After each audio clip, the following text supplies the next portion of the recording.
E nós estamos de volta aqui pela TV Cidade Verde com Boa Noite, Elias Neto. Muitíssimo obrigado pela sua companhia, pelo seu carinho em todo o estado de Mato Grosso, por meio das nossas emissoras. Estamos em praticamente todos os municípios. Alô, você que está no YouTube, nos acompanhando, tanto em Mato Grosso, em outros estados e, por que não dizer, fora deste país, né? Nós não temos mais fronteiras. E para você que nos acompanha também no Facebook, um grande abraço. Nós já vamos falar aqui, já pode colocar a imagem do entrevistado desta noite. O entrevistado de hoje é João Carlos Vicente Ferreira, escritor e pesquisador com uma carreira consolidada na literatura, membro da Academia Mato Grossense de Letras e do Instituto Histórico e Geográfico de Mato Grosso. Escreveu livros, e escreve ainda, né, sobre história, costumes e biografias. Foi secretário de Estado de Cultura de Mato Grosso e atualmente é editor da revista Lume Mato Grosso, Lume MT. No dia 28 de março, portanto, agora, esta semana, em Cuiabá, João Carlos Ferreira vai lançar o livro A Máfia das Loterias. Esse livro, minha gente, traz revelações sobre fraudes e esquemas de lavagem de dinheiro nas loterias administradas pela Caixa Econômica Federal.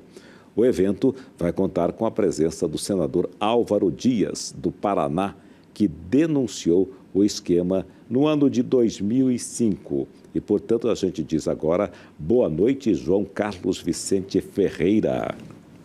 Boa noite, Elias. É uma satisfação imensa estar aqui com você e falar sobre um tema tão complexo como esse, né? Espinhoso diante do seu público imenso. Muito obrigado pela sua presença aqui, tá bom? É sempre um prazer recebê-los. Quer dizer que nós teremos o lançamento de uma nova obra nesta sexta-feira. Isso, sexta-feira, 9 da manhã, é um horário para sexta-feira, é um bom horário, né? Porque as pessoas, especialmente pelo local onde vai ser lançado, vai ser lá no Palácio Paiaguá, sede do governo, tá? Que foi escolhido e sugerido por deferência ao Álvaro Dias, sim, que confirmou a sua presença, né?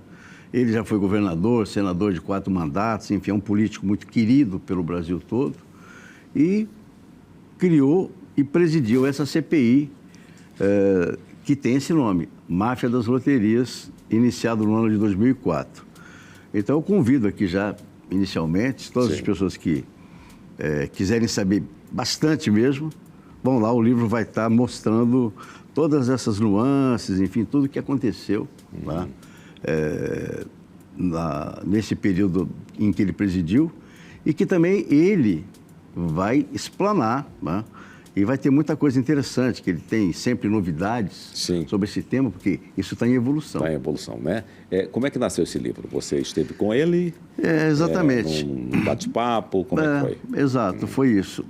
Bom, como você já sabe, e a minha ligação maior com a história, muitos livros sobre a história de Mato Grosso, né? Mas volta e meia eu faço algumas, enveredo por outros caminhos na área da literatura. Então, esse livro se enquadra no que a gente chama de literatura narrativa. Ele é um livro-reportagem, surgiu através de uma reportagem que eu fiz com ele, né? Eu já fiz dois outros títulos, que é uma espécie assim de mudança de linha mesmo. O tempo passa e a gente vai se reciclando, né? E eu tenho já vários outros títulos nessa linha de ação, digamos. São livros que eles surgem através de reportagens ou mesmo de uma intuição de um tema que eu sinto que aquele tema dá para explorar de uma maneira bastante interessante, como outros livros que eu estou fazendo. Um deles é Deus, Instrumento de Controle Social, uma crítica à forma que muitas igrejas conduzem os seus fiéis. Super atual, né? Super atual. Aí, exatamente. Aliás, nessa polarização toda aí que a gente não sabe onde vai parar, né? Então são vários temas. Então, eu estou indo nessa linha, né, Elias? Exatamente. Não deixa de ser um trabalho investigativo. É investigativo. Sim, né? Com certeza, é investigativo. É uma linha que você, eu costumo dizer assim, que a nossa memória, a memória do povo brasileiro, ela é muito curta. Como nós estamos sempre sujeitos ao escândalo da manhã, do meio-dia e da noite, Sim. né? Um vai apaga o outro, tá? E muitos deles têm que ser rememorados. Certo. Né? Então, essa linha de atuação, essa área que eu estou desenvolvendo dentro da literatura, é muito para isso, né? Para você tirar a poeira do tapete. Certo. E caso não ocorra esse trabalho de rememorar, nós corremos um sério risco, né? Claro. Porque as histórias se repetem e aí não se trabalha dentro de um exemplo que já ocorreu. Exatamente. Falta dedo nas mãos para você ficar lembrando dos escândalos todos que a gente viveu nos últimos 15 anos. Né? Exato.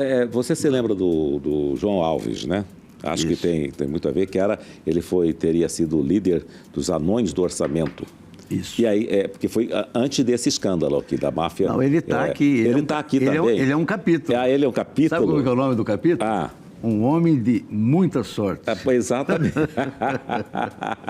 Não, que foi assim uma forma inusitada, né? Claro. Quando ele se defendeu lá, dizendo, as não. pessoas, inclusive ele dizia, me lembro, as pessoas ficam brincando comigo, não, mas realmente eu tenho muita sorte, sempre ganho na loteria, né? E ele jogava. Ele jogava? Jogava, ele pegava parte significativa do dinheiro que ele tinha, que ele era um homem muito bem situado financeiramente, e ele jogava. Sim. Ele jogava muito. E quando você joga muito, você acaba sempre ganhando alguma coisa. Então, de certa forma, aquilo ali meio que amainou um pouco, mas certo. Não.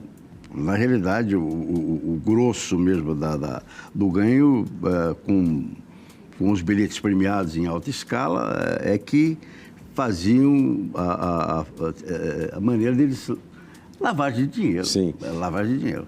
E esse esquema perdurou. E depois dele... Perdurou. Depois dele, continuou em várias instâncias. Nós temos um caso mais recente, assim, significativo. Sim. Agora, coisa de 2 anos e meio atrás, 3, com uma figura exponencial, né? Que é um contador que ele trabalha, né? Trabalhava, eu acho, não trabalha mais. Pelo menos é o que estava na mídia. Sim.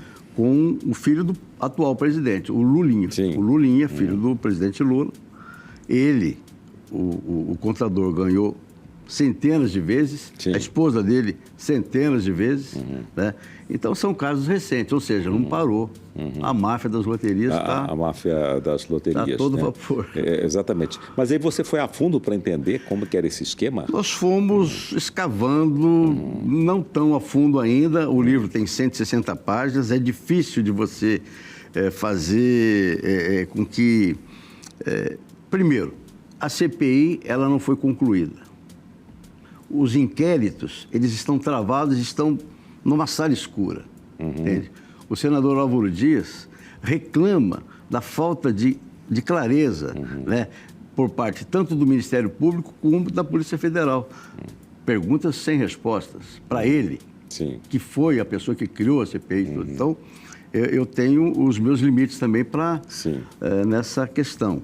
Mas a ideia é estar trabalhando sempre para fazer com que esse livro ele tenha uma nova edição futuramente, com mais informações. Isso agora não para. Tá. Você atua sozinho com o Álvaro Dias ou você tem uma equipe que vai também em busca? Não, sozinho. É um trabalho isso. De garimpagem. De garimpagem, exatamente. Você lembra de um repórter da Rádio Cultura que era o garimpeiro? O garimpeiro da Celso Machado. Celso Machado. O que acontece? Quando eu conversei com o senador sobre esse assunto, eu já tinha a ideia de que isso seria interessante para um livro. Tanto é que quando eu o procurei, já fui com essa pauta, né? Já fui com isso na cabeça. Falei, vamos fazer isso? E aí ele falou, vamos. Né? Tudo bem. Ele não queria. Sim. Não estou interessado mais em conversar muito sobre essas coisas, não vai. Mas vamos dar uma mexida. Isso foi em abril, começo de abril do ano passado, um ano. Recente, né? Recente. Só que ele é muito cuidadoso com os arquivos, né? Então ele tem guardado consigo todos os discursos, uma listagem assim de tudo que aconteceu, que saiu na imprensa, escrita, falada, televisionada, ele tem esse arquivo. Então ele me passou bastante coisa, não tudo. Não tudo porque também eu não ia dar conta de fazer, porque se eu pegar tudo isso aí, dissecar para fazer um livro, vai sair um livro de uma Bíblia aí de 1.500 páginas. Sim. Então não era esse o objetivo. O objetivo é exatamente esse que a gente está fazendo agora. É uma centelha. Você tem um tapete grande, está cheio de poeira lá embaixo, nós vamos levantar uma pontinha aqui. Né? E aí vamos ver o que vai dar. Essa é a ideia. E nessa pontinha aí, o que você viu nessa pontinha? Ah, muita coisa. O que só você viu? Eu vi, por exemplo, que eu não cito muitos nomes. Sim. Entende? Até por uma questão de me preservar o próprio senador, de pessoas que... Ética, exatamente. De alguns, sim. Alguns que estão muito na mídia, não tem como você só pega e cita, faz uma citação, entre aspas, daquele... Sim. E faz o seu comentário. Em momento algum, eu faço um comentário crítico. O meu ponto de vista? Não. Por isso que ele é um livro-reportagem. Então, eu estou relatando o que aconteceu. Eu não opino. A conclusão é de quem vai ler o livro. De quem vai ler, vai fazer uma análise, vai ver. Então, a minha opinião, eu não fico falando, ele fez isso, fez aquilo, não fico apontando, não tem CPF. Eu busco preservar, porque a pessoa já está lá, já teve os problemas todos, ela sabe que errou, né? Alguns estão pagando de uma forma, outros de outra, enfim. Mas existem, por exemplo, um grupo de... Uma família em São Paulo, né, que se valeu desse processo todo de benefícios, e depois eles mudaram. Algumas dessas pessoas vieram para Mato Grosso. Mas eu não cito os nomes, eu tenho os nomes dele, mas não vou falar isso, nem que você me pedir, pelo amor de Deus. Mas assim, vieram fazer o que aqui em Mato Grosso? Tem aí as suas atividades. Tem as suas atividades. Tem as suas atividades. Nem as atividades podem ser ditas. Não é legal. Não é legal, né? Não é. Exatamente. Porque por meio da atividade... Aí fica fácil de rastrear. Mas não, então é isso. O que acontece? Se qualquer pessoa tiver uma certa curiosidade, ele acaba buscando saber, né, quem são as pessoas que foram indiciadas, porque muito disso é público. Né? Tem gente presa? Rapaz, não tem gente presa. Não tem, né? Não tem. E não tem indício. Muitos desses processos foram arquivados, outros eles foram assim... Prescreveram. Né? Então, tem muito disso, né? Como eu falei no começo, a grande mágoa do senador, a tristeza que ele fala que ele tem, é que o resultado não foi exatamente aquilo que ele pretendia que fosse, né? Em função de que ele não tem o final do inquérito. Porque a Polícia Federal foi e indiciou muitas pessoas, algumas só foram revelados os nomes. Mas a grande maioria está sob sigilo. E tem um detalhe interessante não, assim, chocante, que é o seguinte: em 2017, ele pegou esse inquérito, né, que estava sob sigilo, uma parte dele, ele teve acesso, e ele chamou a imprensa, em Brasília isso, e falou, não, está aqui.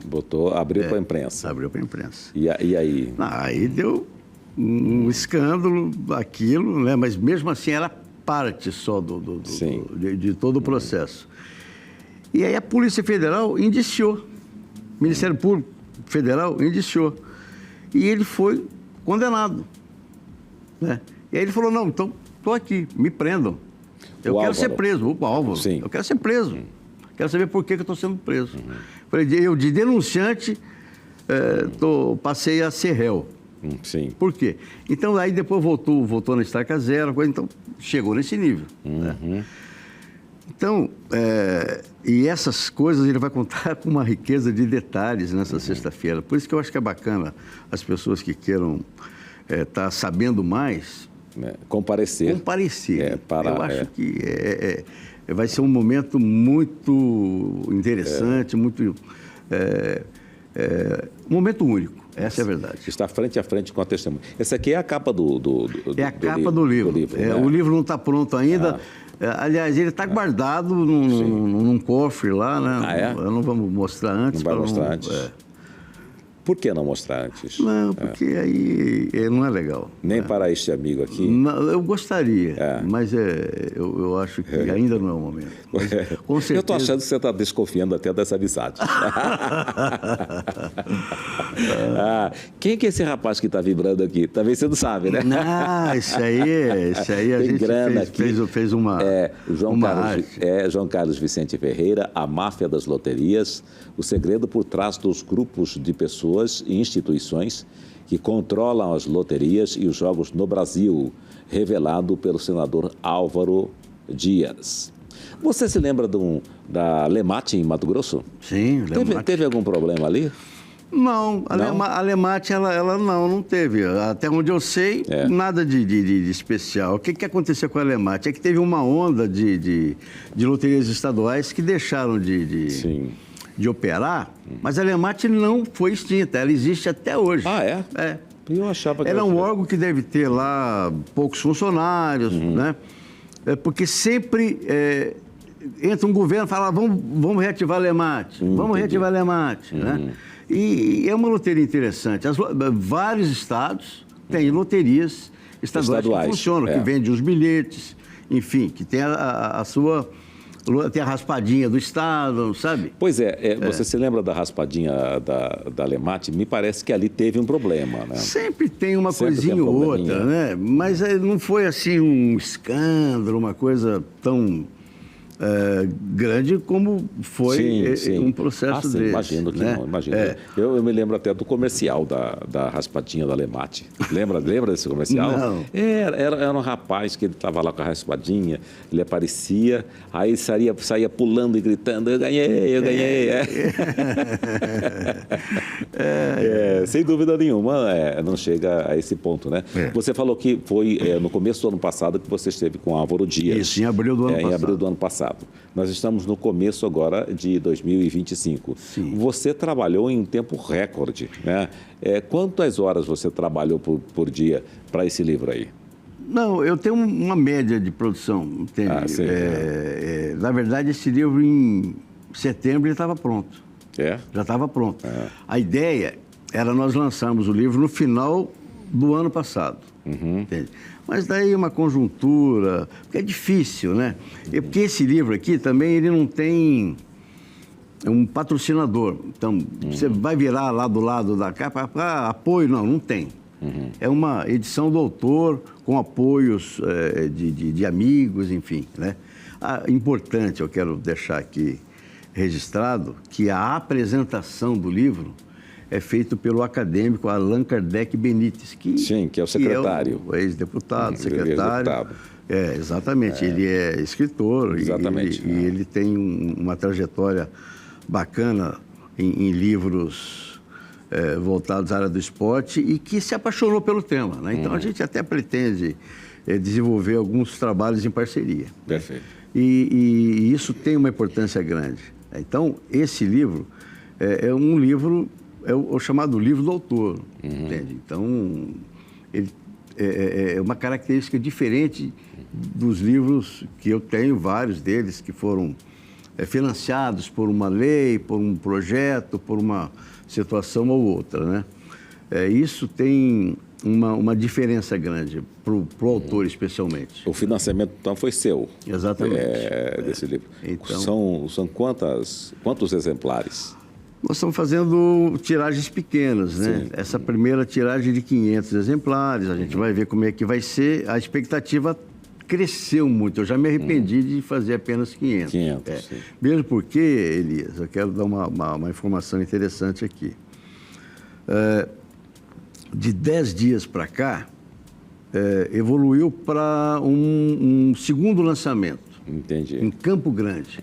Então, nós vamos sair daqui no dia 28, né, e eu estou indo a convite, não do senador Álvaro Dias, ele vai junto, como convidado também, mas de alguns empresários lá de Campo Grande, especialmente liderados pelo Jaime Valer, que é um empresário da área de agronegócio e de comunicação também. Ele tem um jornal lá. E depois também uma outra pessoa que está apoiando bastante é o jornalista Francisco Cabreira Júnior, que é um jornalista também reconhecido nacionalmente. E eles organizaram lá na Academia Sul-Mato-Grossense de Letras. De letras. Já tem uma série de pessoas convidadas, confirmadas, enfim. Vai ser um momento interessante. E já está se falando de outros lugares, o lançamento do livro, em função de que ele ganhou uma repercussão bastante grande em pouco tempo. Pois é, porque olhando para o tema, e realmente é um tema nacional. E aí eu olho para o seu livro, ele é lançado em Cuiabá, aí a pergunta que eu faço, quando será o lançamento em nível nacional? Pois é, mas por que Cuiabá? Sim. Porque é o seguinte, digamos. Primeiro, porque eu sou daqui, eu não nasci aqui, entende? Mas... Você nasceu onde? Eu sou paranaense. Sim. Paranaense do norte. Mas a gente mora há tanto tempo, tem uma história tão antiga com Mato Grosso, então essa aqui é a nossa terra. Sim. E eu falei pro senador, senador, porque ele falou assim, eu vou com você em 3 lugares, mais que isso fica difícil para mim, tá? Então você escolhe qual lugar que você quer ir, Brasília, São Paulo, Rio de Janeiro, Curitiba, tá? Eu falei, Cuiabá. Certo. Cuiabá, ele falou, vamos lá, Cuiabá, entende? E aí, Campo Grande foi uma novidade, então tá aberta essas outras possibilidades aí para isso. Como você falou, é um livro nacional, é um interesse nacional. Perfeito. Então, nós vamos buscar fazer isso, até porque isso faz parte daquele projeto que eu te falei, dos livros diferenciados, tá? Para que a gente faça um trabalho, os regionais e os também de caráter nacional. Sim. É um divisor de águas. Pois é, mas a gente percebe, como você está dizendo, que a ideia de lançamentos vem crescendo. Isso, vem crescendo. Né? E aí, o que você está pensando em evoluir para que justamente esse livro tenha esse alcance nacional? Bom, eu estou pensando de que o tema é um tema que, por si só, ele está sendo puxado. Automaticamente. Entendeu? Então, eu não saí em campo ainda. Sem sair em campo, já várias possibilidades surgiram. Né? Sim. Então, isso eu atribuo ao que é o tema, né? Que ele é um tema de interesse nacional, porque eu falo também aqui das questões de jogos e tudo mais, e nós estamos numa fase em que se fala muito das bets, e eu tenho capítulos também destinados às bets, a essas tramóias todas que envolvem... Inclusive influencers, essa galera toda. Também está sendo citados aqui. Então, é um livro interessante nesse aspecto. Em função disso, né, a hora que o livro estiver na praça e que um crítico começar a ver, tá? Claro que tem os que gostam e os que não gostam. Sim. Eu espero que ele seja do agrado de todos. Mas eu tenho, assim, convicção de que já deu certo. Tem aqueles que se sentem atingidos, né? Mas é uma parcela... É uma parcela pequena. Mínima. Porque, mínima. Porque são pessoas que estão, de certa forma, ligadas ao ilícito. Sim. Né? E isso a maioria do brasileiro não faz, não é? Né? Até aqueles que gostam do jogo, que não se sintam assim, ludibriados, porque a Caixa Econômica, ela é muito citada, tá?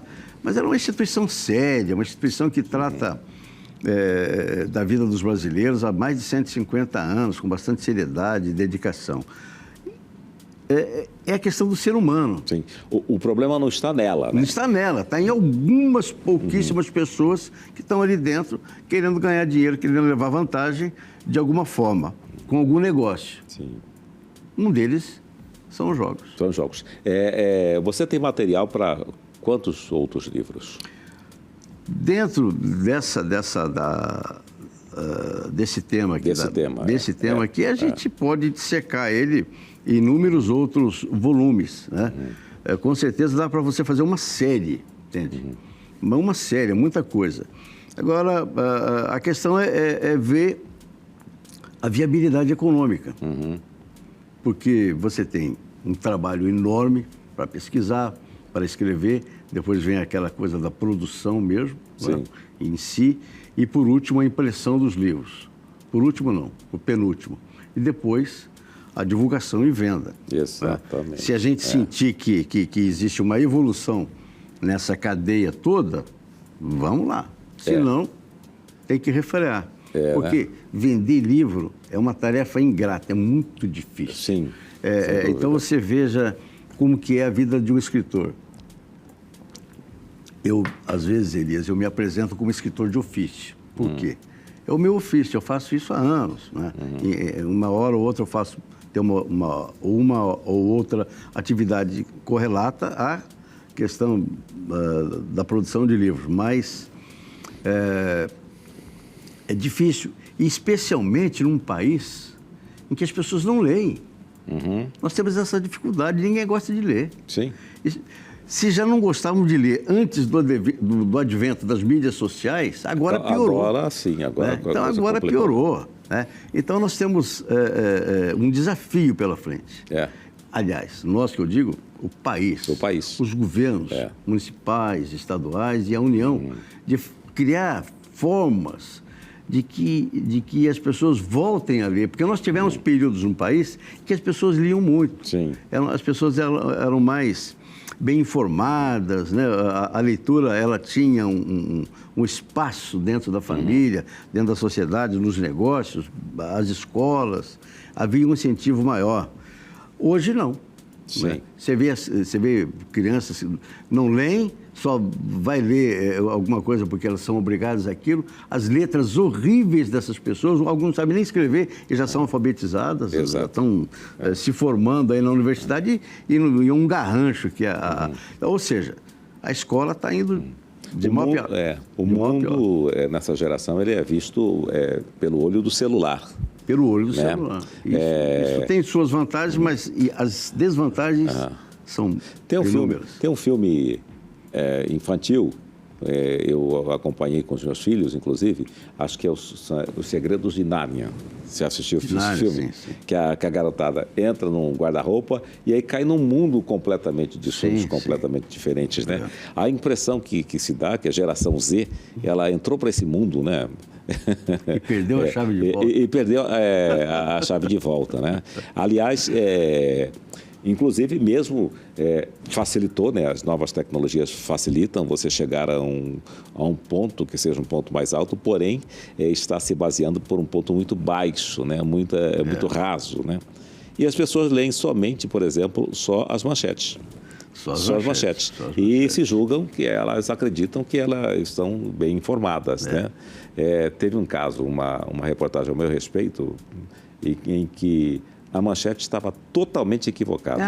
A reportagem estava correta, mas a manchete estava equivocada com várias informações erradas. Né? E às vezes é proposital. Proposital, exatamente. Eu também já tive problemas dessa natureza. Porque eles queriam, a pessoa que escreveu, ela queria bater na emissora em que eu trabalhava, na Rede Globo. Sim. E conseguiu, e bateu na Rede Globo. Interessante isso. E foi lá e bateu. E as pessoas, algumas pessoas disseram assim... Leu aquilo ali... Leu aquela manchete e já foi comentar. Acabou. Pronto. Não tem a preocupação de ler a fundamentação daquilo ali. Exatamente. Você já tem algum outro livro já na sua memória, já aí trabalhando ele? Você vive para escrever. Exatamente. Sou um escritor de ofício. Você é um escritor de ofício. Tenho vários deles. Tenho uma sequência de livros até o final do ano programado já. como eu falei, nós temos uma sequência nessa linha aí. Quando eu terminei de fazer esse livro, que eu conversei com o Allan Kardec, aí nós criamos uma coleção iniciar, é uma série chamada As Máfias. Sim. Então eu já tenho 2 livros escritos, que está assim, 70% pronto, e um outro começado. Desses 3 livros, os 3 a gente pretende lançar esse ano. Primeiro, A Máfia da Fé; segundo, A Máfia da Justiça; e terceiro, A Máfia do Futebol e das Bets. Então, são temas relevantes. Eu tenho um trabalho sobre... o título é Deus, Instrumento de Controle Social, que é uma crítica sobre a forma que as igrejas pegam seus fiéis e exploram para ganhar dinheiro. Tá? Esse é um tema. Eu tenho outro livro que chama Um País de Escravos. A forma, é uma crítica à forma que a educação evoluiu no país nos últimos anos. Chama Educando Escravos. Educando Escravos. E por que Educando Escravos? Porque o sistema que nos é apresentado é dessa forma. As pessoas elas nascem, crescem, vão para a escola, tá? E os pais, as formas, você tem que fazer isso porque você tem que fazer um concurso. Ou seja, você acaba sendo criado dentro de um sistema que você não tem a oportunidade de ter ambição na vida. Sim. Entende? Então, eu trato dessa forma. É interessante esse trabalho. Muito bem. Você percebeu aqui que o nosso programa é bem diferente. Nós temos até um Mr. Studio, igual, né? No boxe tem Miss Ring, aqui tem Mr. Studio, que avisa para o intervalo. Vamos para o intervalo e daqui a pouco a gente volta com Boa Noite, Elias Neto, aqui na TV Cidade Verde. Até já. E nós estamos de volta com Boa Noite, Elias Neto, aqui pela TV Cidade Verde. Estamos aqui conversando com João Carlos. Eu ouvi aqui no intervalo, esse homem é uma máquina de fazer livros, que eu já percebi que né? E nós falávamos sobre as máfias, né? Isso, Educando Escravos, a máfia do futebol. Essa máfia do futebol, você trata do futebol é regional ou também o futebol nacional? Todos esses trabalhos ele tem um caráter mais abrangente, né? Mas, por exemplo, a Máfia da Fé, já falo do futebol. A Máfia da Fé, eu tive uma conversa, uma entrevista de 2 horas com o padre Deusdete, que é o pároco da Catedral. Da Catedral de Cuiabá. De Cuiabá.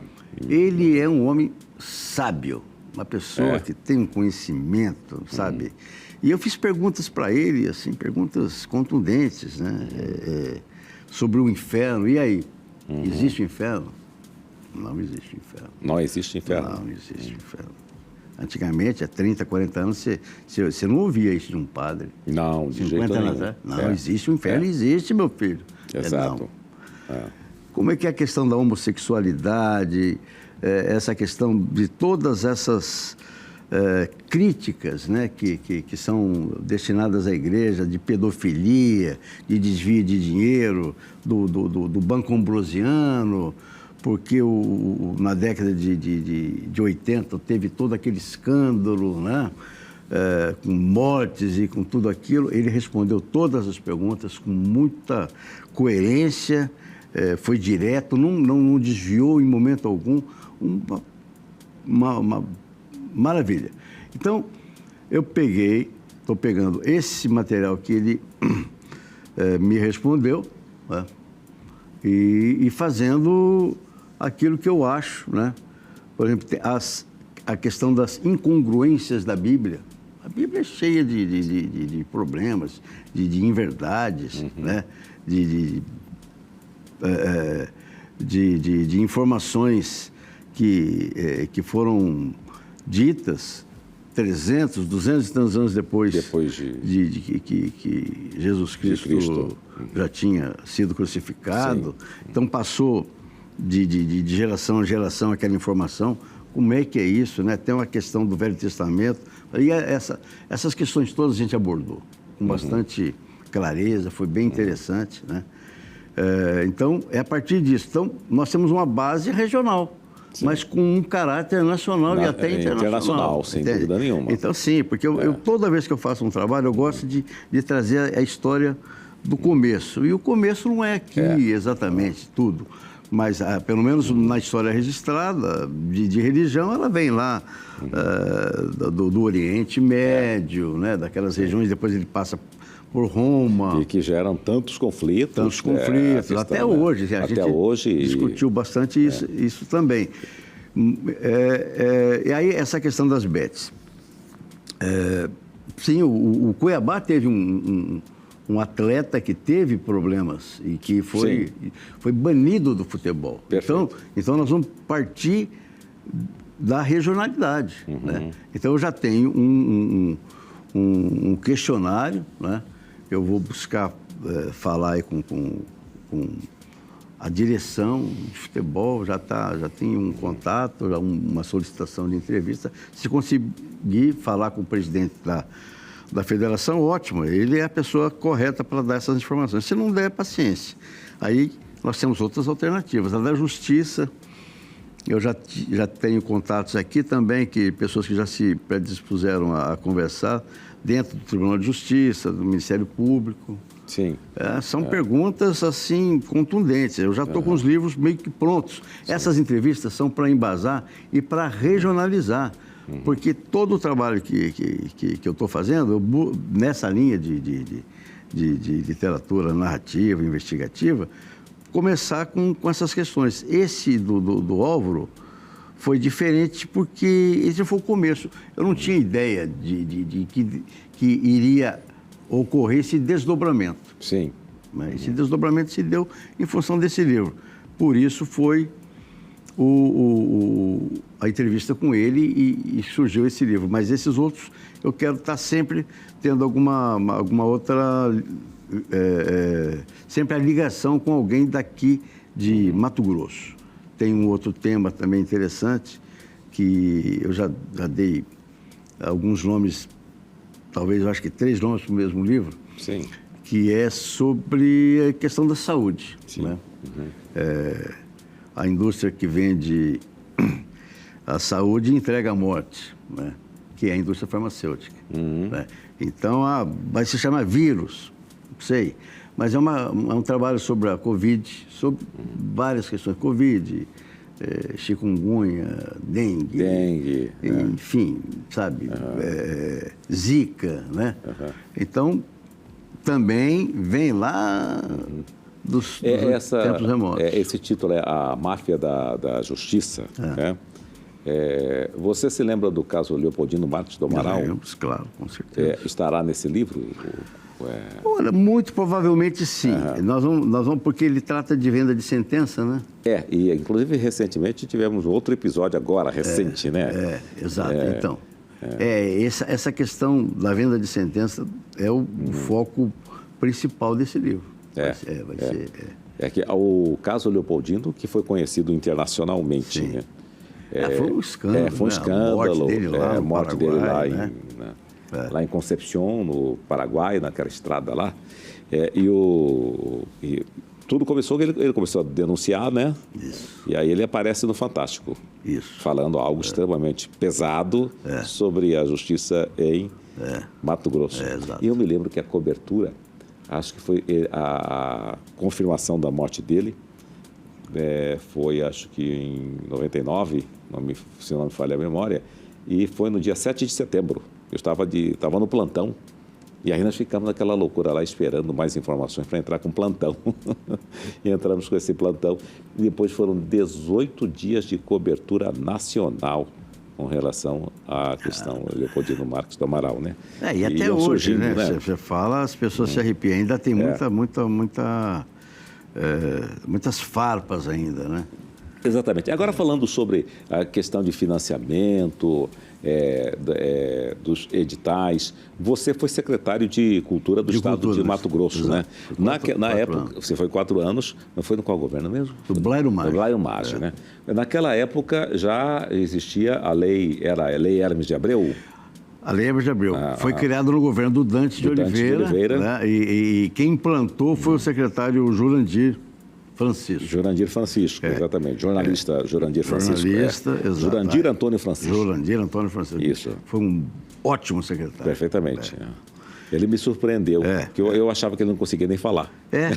Mas ele é tão assim, quieto que ele é, assim né? até hoje, né? Até hoje, né? Eu juro, e aí ele... Fica lá esquisito. Né? Mas é muito gente boa. Então, ele fez uma grande administração, ele é um bom administrador. Ele tinha visão. Sim. Então, foi criada a Lei Hermes de Abreu, mas tinha as dificuldades. Era uma lei, ela era espelhada na Lei Rouanet. Sim. Entende? E a Lei Rouanet, ela privilegia alguns poucos. Sim. Da mesma forma, a Lei Hermes de Abreu privilegiava alguns poucos. Entende? Porque você tinha que tirar o recurso através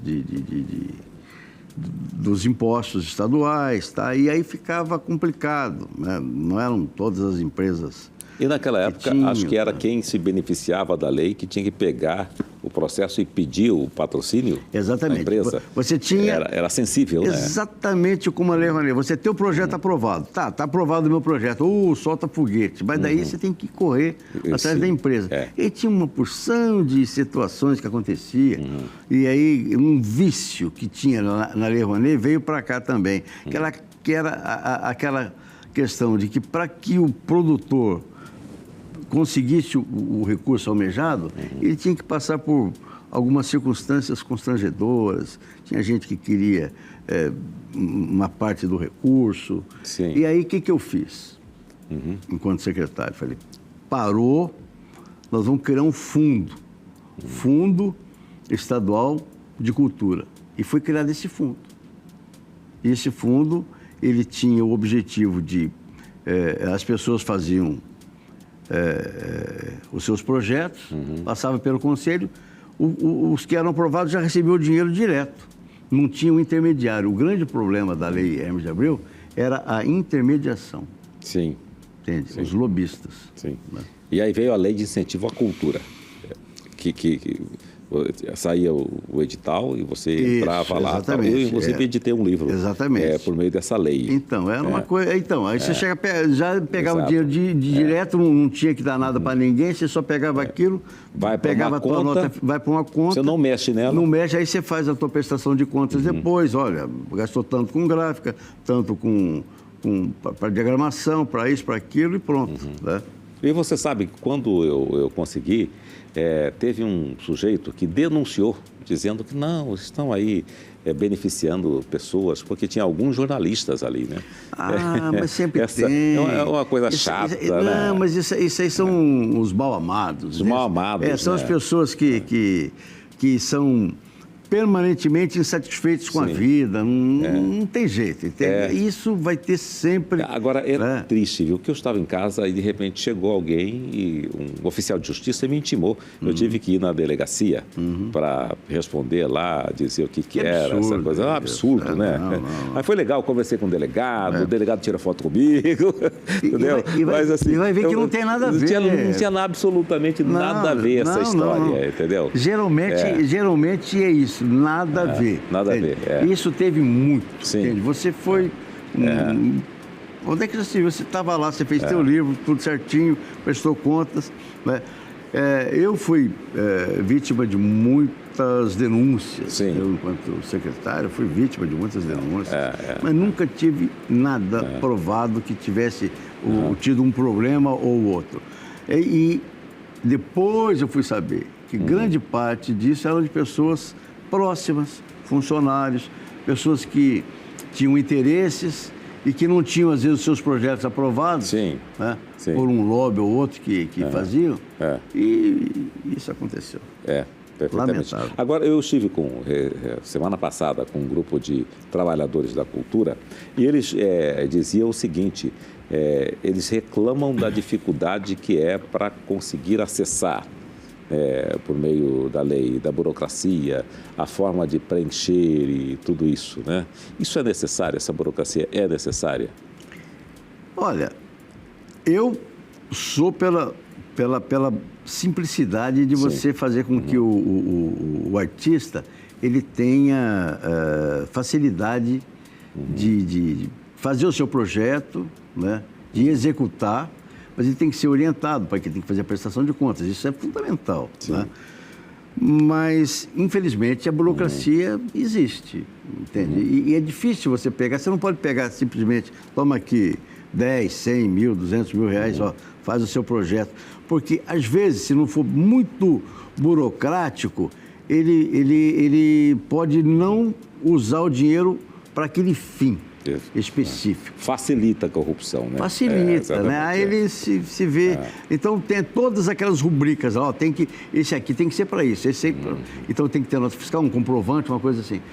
De certa forma, é uma amarração que se faz para que... Garantia. Exato, até para evitar problemas futuros para o próprio artista. Né? Minimamente, o artista ele tem que evoluir também. Infelizmente, grande parte dos artistas fala, eu sou artista, eu não tenho que ter dificuldade com nada. Não, tem que ter sim, entende? As pessoas têm que evoluir dentro do processo contemporâneo. Sim. Né? Quer dinheiro público, tem dificuldade. Sim. Entende? Eu acho que é uma necessidade de preservar a instituição pública e de preservar o próprio artista. Há poucos dias, conversando com o Tiago Mourão, Chodito, e ele me dizia exatamente isso aí, ó. Eu sou artista, mas eu também sou empreendedor. Exatamente, perfeito, é isso mesmo. Sou empresário, eu vou atrás justamente para que eu possa também acontecer enquanto artista. Né? Grande parte dos artistas hoje, ou ele tem a própria empresa, ou ele se junta num grupo, tá? E acabam fazendo, se organizando, porque hoje em dia tem um fator novo. De uns 10 anos para cá, talvez um pouco mais, que são as emendas parlamentares. Não existiam antigamente as emendas para eventos daqui, dali, tá. Então você só faz uma emenda assim, operacionalizada através de uma associação, de uma organização social. Então existem muitas organizações sociais novas, exatamente para cumprir essa função. Né? Então, as pessoas já estão mais atentas às formas, né? de como obter esses financiamentos, de como fazer com que isso seja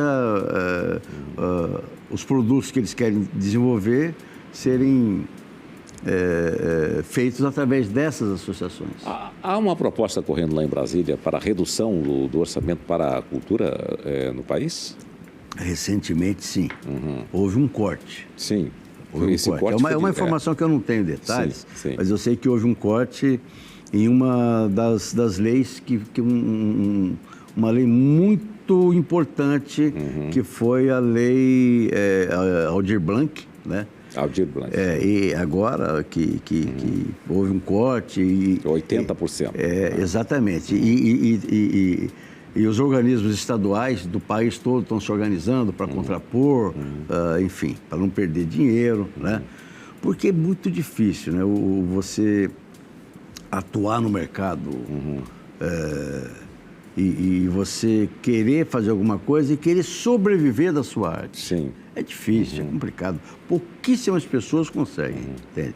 Então você tem a oportunidade através desses editais. Essa questão da Lei Aldir Blanc, Paulo Gustavo, tá? Elas surgiram no período da pandemia. Perfeito.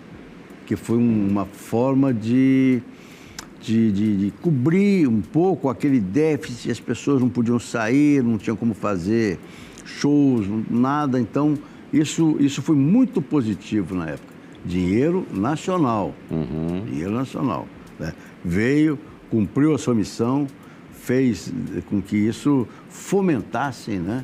E aí os estados, eles tiveram a sua função também, porque distribuir dinheiro e fazer com que as prestações de contas sejam feitas e que todos esses produtos sejam fiscalizados, isso dá um trabalho muito grande. E as estruturas dos órgãos, especialmente aqui a Secretaria de Cultura e Esporte também, elas não são assim tão grandiosas, né?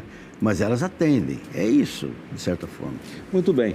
Quer dizer que é sexta-feira, sexta-feira, às 9 horas da manhã. A Máfia das Loterias, 9 horas da manhã. Espero que aquele salão nobre tenha lá alguma coisa em torno de umas 500 pessoas. Exatamente, salão Todo nobre mundo se acotovelando. É bom, né? É bom que você tenha um evento claro, assim e as pessoas têm dificuldade, o trânsito meio que para, né? Vai parar tudo. Eu aconselho que as pessoas vão lá de Uber. Vai faltar Uber. Exatamente, vai faltar Uber em Cuiabá, se Deus quiser. Tá? Muito obrigado pela sua presença. Eu que agradeço, Elias. A satisfação é enorme conversar com você. Continue escrevendo sempre. Obrigado, viu? Obrigado. A gente fica por aqui. Muitíssimo obrigado pelo seu carinho, a sua audiência. A gente se vê, claro, aqui na TV Cidade Verde. Abraço.